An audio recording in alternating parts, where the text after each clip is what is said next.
Thank you, members of the Fourth Estate. We are honored by the short notice we've given you, and you've come in large numbers. This shows how you take matters football very serious. We won't go into much rhetoric. We have a press statement. You heard from the Federation the decision they made yesterday in regard to our ill-fated match on Sunday against Kakamega Homeboyz. And as a management, we felt it was very unfair and it was not in the spirit of fair play and football. So here I'm accompanied by my secretary, by my treasurer, Mr. Oliver Napali, our committee member, Karo Walusaga, and the chairman of all branches in Kenya of Afc Leopards, Mr. Franklin Imbenzi. Actually, his team is the one behind the vibrancy you are seeing in our fans attending matches in large number. So we will just go through the press release, and then we will give it to you. Then maybe welcome any questions, so that at the end of the day when we leave here, we are clear with one or two issues that are happening. So the press release, April 20th, 2023, unfair decision of FKF League and Competitions Committee on Kakamega Homeboyz FC versus FC Leopards match. We express our deep disappointment and concern over the unfair decision of the FKF League and Competition Committee regarding the match between Kakamega Homeboyz and AFC Leopards. During the hearing, there was a hearing, and during the hearing conducted by the committee, we presented compelling evidence to highlight the inadequate security measures and poor officiating that marred the match. We also raised serious concerns about the biased and unreliable nature of the match commensayer's report, which seems to have influenced the committee's decision. However, it is disappointing to note that our presentation was disregarded by the committee, and the decision did not take into account the issues of inadequate security and poor officiating that significantly impacted the outcome of the match. This raises questions about the fairness and credibility of the committee's proceedings and their commitment to uphold the principles of justice and fairness in football. Furthermore, we are not aware of what evidence or representation was made by Kakamega Homeboyz FC to the committee. The lack of transparency and information regarding the opposing team's submission further undermines the integrity and fairness of the decision-making process, and moreover, the allegation made against our coach, Mr. Patrick Osems, and Lawrence Webo are very, very untrue. By asking the players to go to the dressing room for their safety because fans had already descended into the pitch, they acted appropriately and did not stir the crowd in any manner, as portrayed by the Federation and some media quarters. It's unfair to hold them accountable for any unfortunate turn of events that we saw in Kakamega. In fact, the coach was trying to calm down the fans. As a football club, we have always insisted for fair play and sportsmanship. This ones we give it a priority. We expect a fair and impartial hearing when our team's interests are at stake, like now, and we believe that the decision of FKF League and Competition Committee in this case has failed to meet this expectation.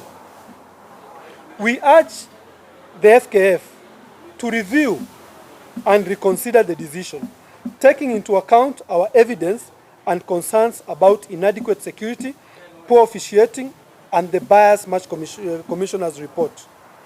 We also call for greater transparency and fairness in the decision-making process of the FKF League and Competitions Committee.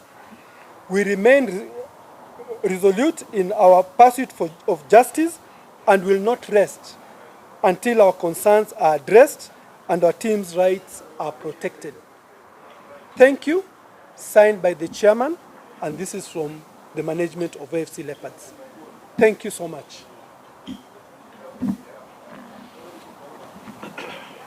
Maswali kwa Kiluya, Kiswahili, kwa Kizungu. I believe some of you are there and you saw what happened. And that's why we are asking for justice. It's unfortunate we can make sure that we get about 37 buses from Nairobi to Kakamega to go and watch a football match in the spirit of Jaza study, in the spirit of resurrecting our football. And we end up with what we saw at the stadium. And finally, but not least, to add injury to insult to injury, we end up with a referee with such decisions. We feel aggrieved as a club. And of course, our members and fans are up in arms. And this is why we want fair hearing. We want the punishment given to the club. We don't know whether it was punishment to finish the club. It's been like given thrice or tenfold harder. Anyway, I open it for you guys. Any question to any of us? So the federation is attributing the heroes to supporters. What are your comments? Thanks, Ashiundu. In a football match, there are two sets of supporters, opposing and supporting. And whether a match is well secured, we have seen better infrastructures in Europe or elsewhere in the world, but security still remains paramount. We distance ourselves from the accusation that our fans actually caused the abandonment. If all the rules that govern hosting or holding a football match were put in place, I believe that that match could not be abandoned. We raised the issue before the match. Our team manager, Mr. Albert Wesonga, raised the issue before the match. I raised the issue after we started sensing trouble with the match commissioner, that there seems not to be enough security. And we ended up counting only 8 uniformed police officers, which is inadequate even for a school match, a school football match.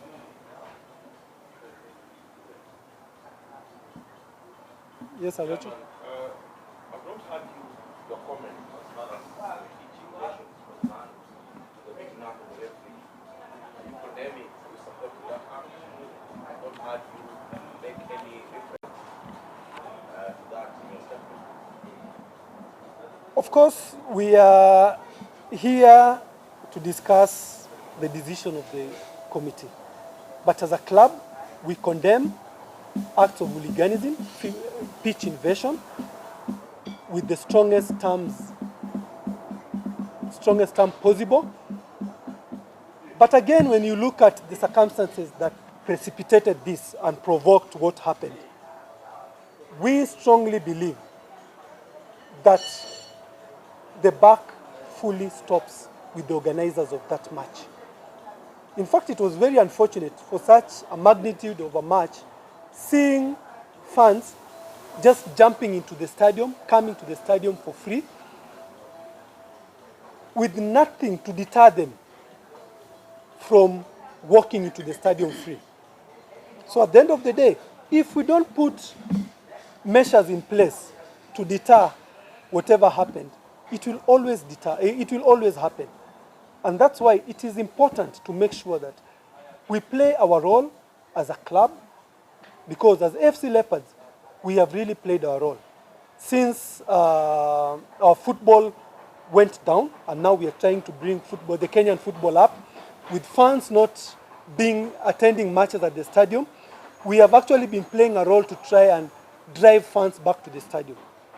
But if we get a slap in our face for doing that, because somebody slept on his job, the competence of a referee is a key ingredient for a successful football match.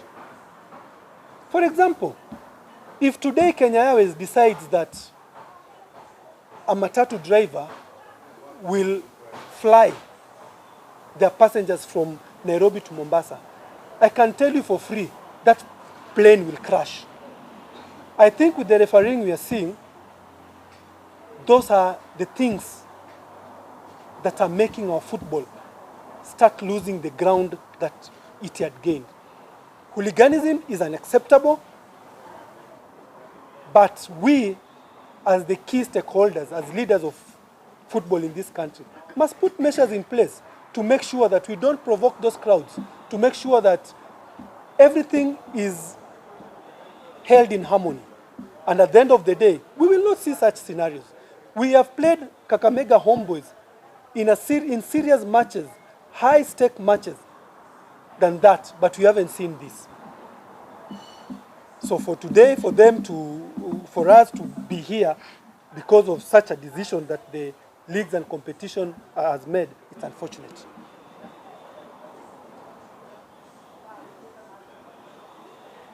What's next? In any case, don't keep your phone. What's next? You've already done the document. As a club, we shall exhaust each and every channel that is available to us, legal channel, to make sure that justice is served, and not just served but seen to prevail. Because this is a very big setback, not only for Afc Leopards, but also for football in Kenya as a whole.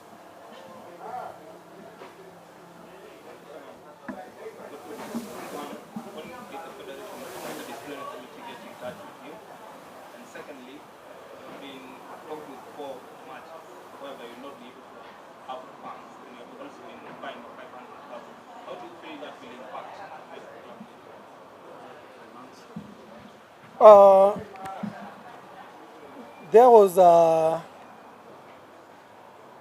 Zoom meeting on Tuesday, where our CEO attended, Team Doctor, and also Team Doctor.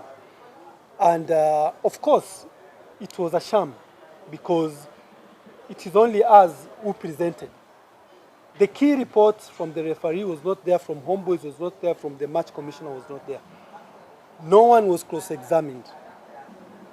So we believe that by the time they were calling for that meeting, they'd already made decisions, number one. Number two, the sanctions they've given us. When you tell us you are locking our fans out for 4 matches, and at the same time fining us 500,000, that is a double punishment. Are you looking at finances to punish us, or what is behind this decision you're making? Because when you fine us, it has a financial implication to us. When you lock out our members, our fans, it has a financial implication to us. Secondly, you are trying to punish the members. But at the same time, these are the members, these are the fans who make the game beautiful. Do you think that that punishment or those sanctions will actually deter them from doing the same next time? When you're correcting your son or you're correcting your daughter, you have to also to do it with love. You don't come to correct your son or daughter by killing them, so that tomorrow you don't have a son or daughter who will make the same mistake. No, you have to correct them with love and make sure that at the end of the day, they understand the mistake they have made. But now you tell them 4 matches out, you want them to bring money to our opponents. You don't, when you're not addressing what happens when we play, for example, we shall be playing a local derby, Mashemeji derby with Gor Mahia. Do you want our fans to come and pay so that our opponent get the money? Or what do you want to achieve with the sanctions you've given? Those are the questions we've been asking, and those are the questions we want the federation to answer.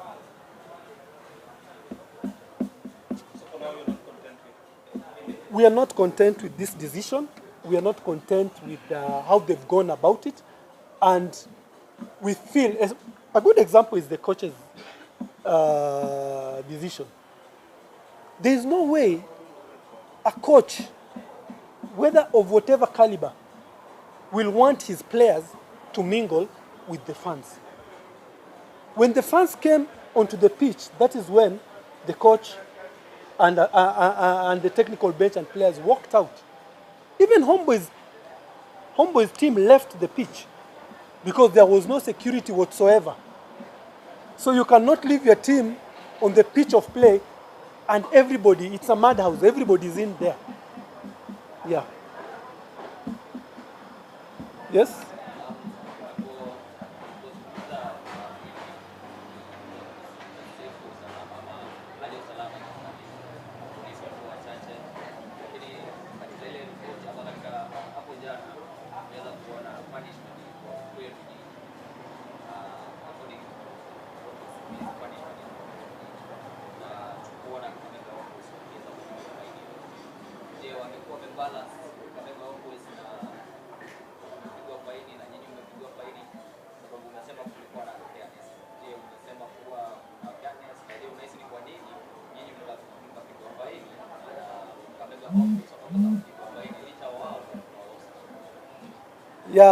Nadhania tumeshangaa sana ukiangalia sheria za mpira zile zinasimamia uandalivu wa mechi za ligi.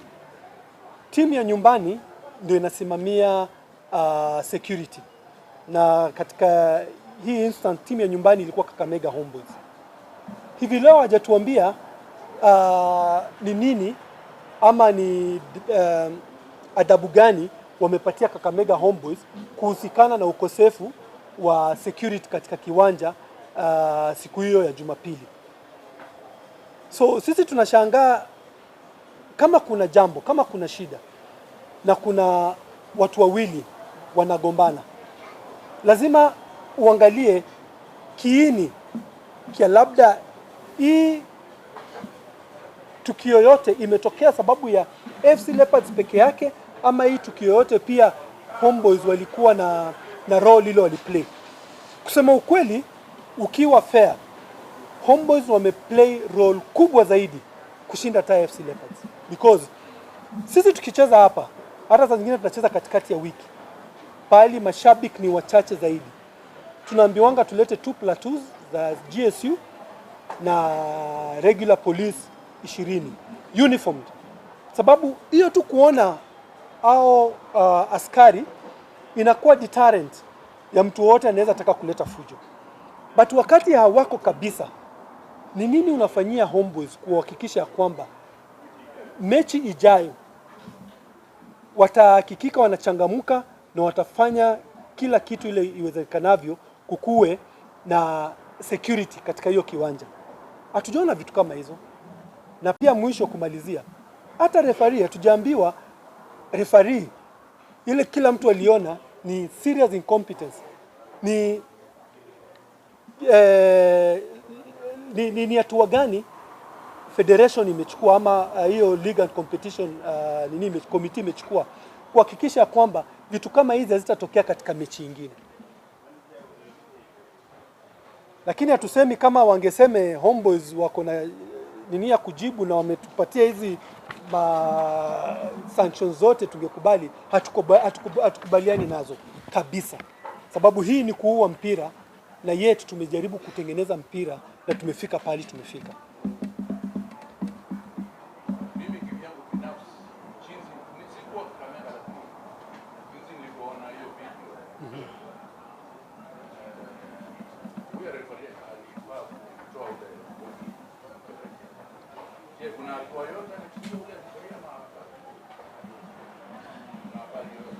Kwa sasa bado hatuna habari because hakuna ripoti yote ile tulipatiwa kama Afc Leopards kujua ni what report iliandikwa na match commissioner juu hiyo, because those were issues zilipatiwana na timu yetu.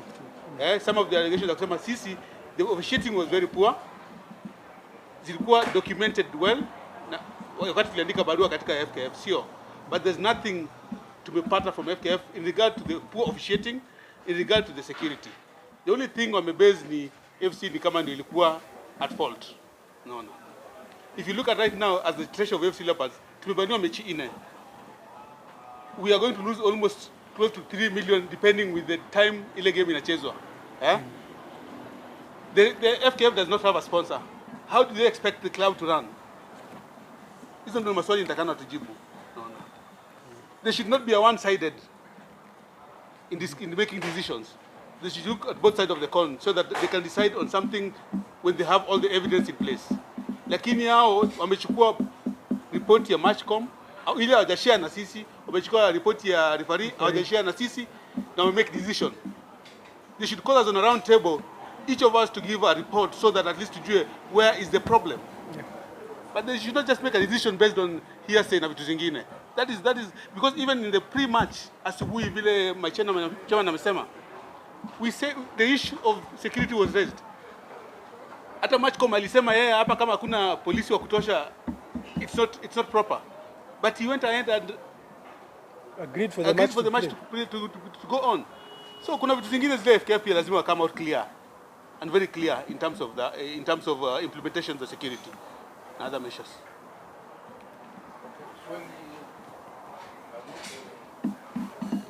Unadhania pengine kuna ndani ile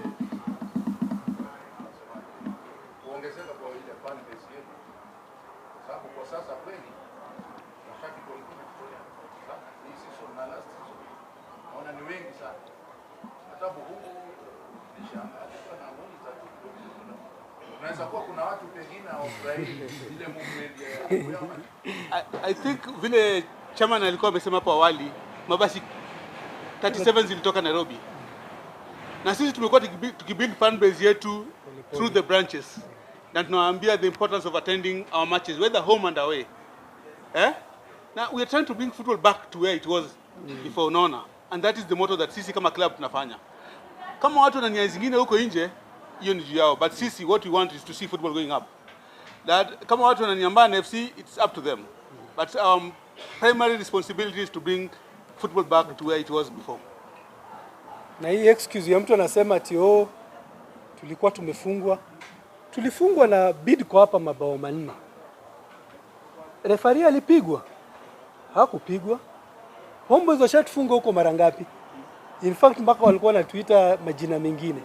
So what we are just trying to say in a nutshell, it is important sector zote, mareferee, fans, sisi kama club, players, tuhakikisha kwamba tunacheza role yetu. Sababu mwishowe tusipocheza role zetu, tuna end up with such things. Na hizo zinarudisha mpira nyuma sana. Ile hatua tulikuwa tumepiga kama club na pia tulikuwa tumepiga kama mpira ya Kenya, sasa itarudi nyuma with those ugly scenes. Na tulikuwa tumefika pahali mpaka familia zimeanza kuja kwa stadium. But when you have such incompetence on the pitch, alafu pia you have no security, vitu kama hizi zitatokea. At the same time, what message does it send to the sponsors? Very important. And it's not about the team, it's about how the federation is running the league. Is it in good fairness of all the clubs? Suppose they fail to change that decision. Are you planning to appeal to another higher court? Of course, we will have to exhaust each and every internal mechanism that we have. Na tukishindwa na za ndani, we'll see what to do next. But we just want justice to be served. It is very unfortunate on what happened last Sunday.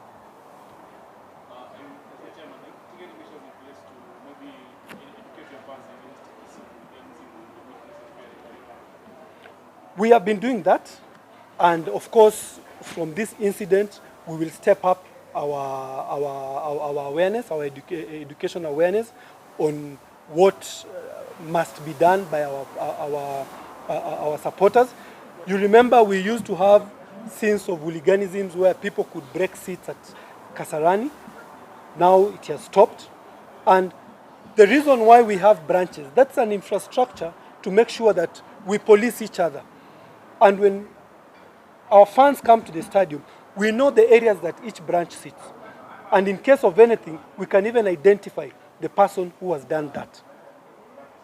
It's very unfortunate what happened in Kakamega, but we as a club, we put our hand and know that it happened because of two issues: the referee and lack of security, which are not squarely in our docket in regards to that match in Kakamega.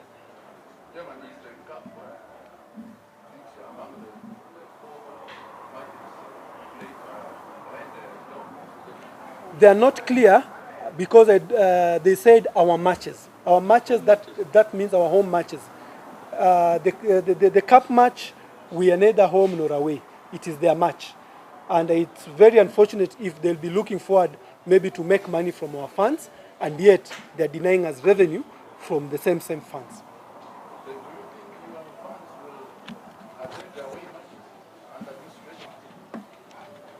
Of course, we have to give some direction, and we are looking forward to meet as a committee, and also to meet the leadership of the fans. Those are the branch chairmen and secretaries, to get a way forward. Because we have to consult, and we have to consult widely, because this is something affecting the entire football in this country. Stadiums that started becoming beautiful when you see stands, people dancing, people supporting, people singing. But when now you lock them out, we play in empty stadiums, it will have some serious repercussions to both football, to the club, and to the country at large. Mr. Chairman, do you think with what is happening, do you feel FPL is incompetent to run football in the country? Let's not go there. Let's focus on this issue. And we feel that issue, it's not been handled well. We really pray they reconsider and rescind this decision they've made, because it is not in good faith. There's no way you can punish your son as hard as these guys are trying to punish us. You punish the fans, you punish the club, you punish everything that is related to Afc Leopards. We are a serious and key stakeholder of football in this country. I think by what they've done, they're just inciting our fans more, which to me is more dangerous. If it was a fair hearing, and then fair sanctions are given, we go back to our fans and tell them, here is where we are. Of course, this is wrong by people invading the field, by us running battles, whatever was witnessed in Kakamega. But again, when you go back to your fans with such decisions, they feel like the federation is against us, which we don't want to go there. And it will be very hard to convince them if these are the decisions that the federation can give us. I saw a hand up here. Arocho, your hand was up. Okay. So, Happiness, I think we are through. Thank you for coming. And you are the custodian and the eye of football in this country. Kindly let us raise these serious issues that we are seeing happening to football. Denying fans coming to the stadium because of a few elements here and there will kill our football. We want our refereeing to be not 100% up to standard. 60% is acceptable. I have never seen a linesman throwing stones back to the fans. We don't know what measures or what sanctions they've been given. Thank you, ladies and gentlemen. I'll give you circulate to the